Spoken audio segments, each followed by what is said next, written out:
Now we dig a little deeper in our first feature story. He was originally known as the Junkyard Bomber because he made his bombs from abandoned household items. But the world came to know him as the Unabomber. Just 5 years ago this week, the Unabomber's manifesto was published. But could the Unabomber have been caught sooner? Now we're going to hear from the FBI agent who was on the right track, but whose theories were brushed aside.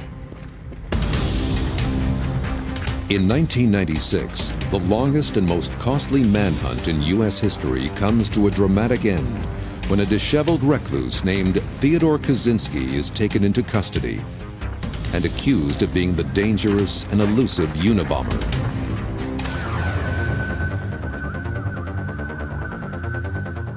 After an 18-year search, the terrorist, who has killed 3 people and injured 23 more, is finally a captive. We now know that there was a chance that Kaczynski might have been identified years earlier had the FBI followed the advice of one of its own agents and changed the profile it was using. The Unabomber might have been stopped before more lives had been lost, before more victims had been maimed. Zap! You know, it exploded, threw my hand over to the side. I could see my hand was really torn up very badly. Then I noticed that I had this big gash out of my arm and blood was starting to bubble up out of there. Kaczynski also places one of his bombs on an American Airlines plane with 80 persons aboard. The plane lands safely after the bomb explodes in a mail pouch in the cargo hold.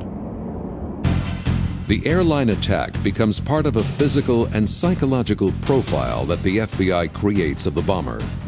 To do so, FBI experts examine every clue that has been uncovered.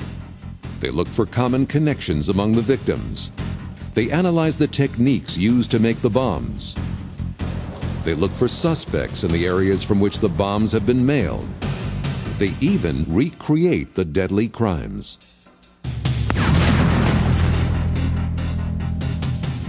Up until his capture, the FBI profile describes their suspect as a white male between 25 and 30, with reddish blonde hair, a thin mustache, and a ruddy complexion.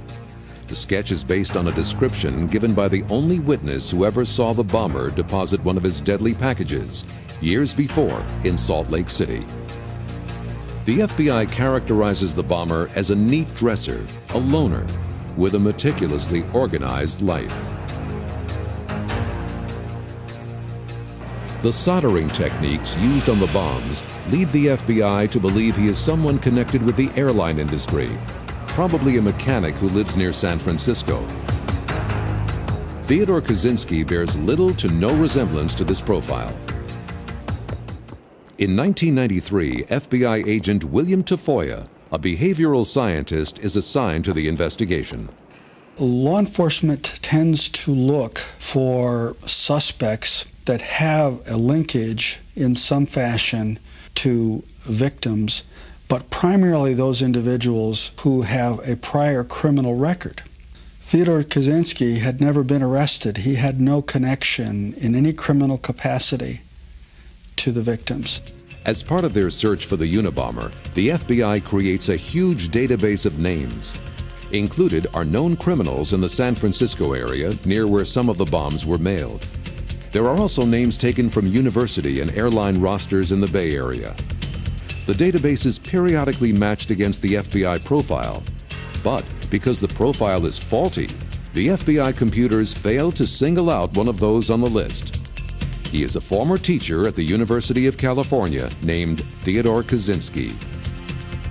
Meanwhile, William Tafoya notices that the Unabomber's devices are becoming more sophisticated.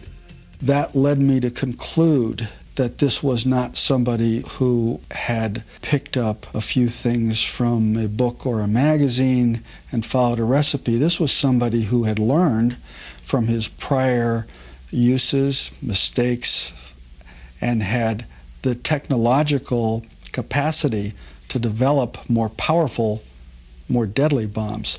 This was somebody who was very intelligent. It wasn't the average Joe. Within a few months, Tafoya has worked up a 63-page questionnaire for the surviving victims. As he reviews the results looking for links, he has an idea. I thought it would be interesting to do my own profile and compare it to the earlier profile as a kind of an intellectual exercise. Tafoya produces a surprising analysis that contradicts the profile being relied on by the FBI.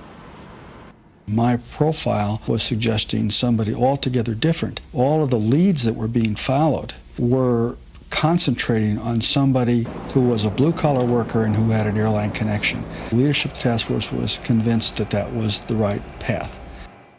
Tafoya's profile points to someone who has a graduate college degree with a background in electrical engineering or math. He rightly concludes the Unabomber is probably brilliant and in his early 50s. Analyzing the victims and their organizations, Tafoya feels that the bomber is a Luddite, a person who rebels against technology. He is also convinced that the Unabomber does not live near San Francisco, as the FBI thinks, but in some remote area where he can test his bombs. Tafoya even jokes he's probably a monk on a mountain in Montana. Tafoya asks that 10% of task force resources be used to pursue his newly developed theory. His request is turned down, and his report is put on the shelf. So is Tafoya. He is assigned out of the task force to await retirement. In the months that follow, the Unabomber strikes again. Bomb squad investigators in protective gear, FBI agents, and a small army of police and firefighters, all converging on this affluent block to investigate a murder. 50-year-old Thomas Moser killed by the blast of a letter bomb exploding in his hands. 4 months after Moser's death, Gilbert B. Murray, the president of the California Forestry Association, dies when he opens a Unabomber package in his office. The FBI says the killer is the Unabomber, the same suspect responsible for 2 other murders and numerous other attacks. This is the most powerful device yet and confirms William Tafoya's analysis that the Unabomber's bombs were bound to get more sophisticated. That same day, the Unabomber sends the New York Times and the Washington Post an explosive 35,000-word manifesto railing against technology. Again, William Tafoya's profile that the Unabomber is a Luddite proves to be correct. The Unabomber demands that his work be printed or other bombs will be sent.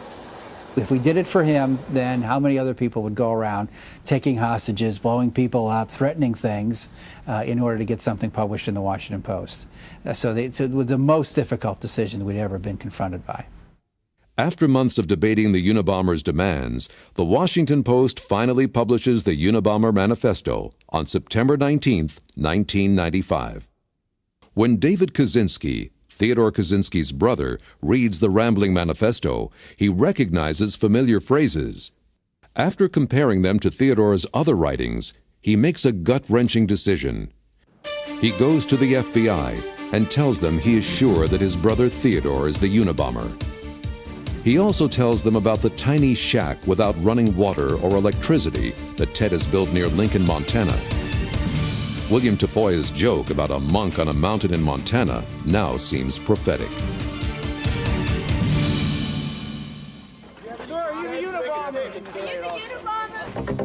Eerily, when Theodore Kaczynski is captured, his background fits the rejected profile William Tafoya had written years earlier. An FBI colleague of Tafoya says that had the FBI given serious consideration to Tafoya's work, they might have been able to eliminate 10,000 names as suspects. The Unabomber might have been found much sooner, perhaps before Thomas Moser and Gilbert Murray opened the packages that killed them. The FBI never commented on what might have been.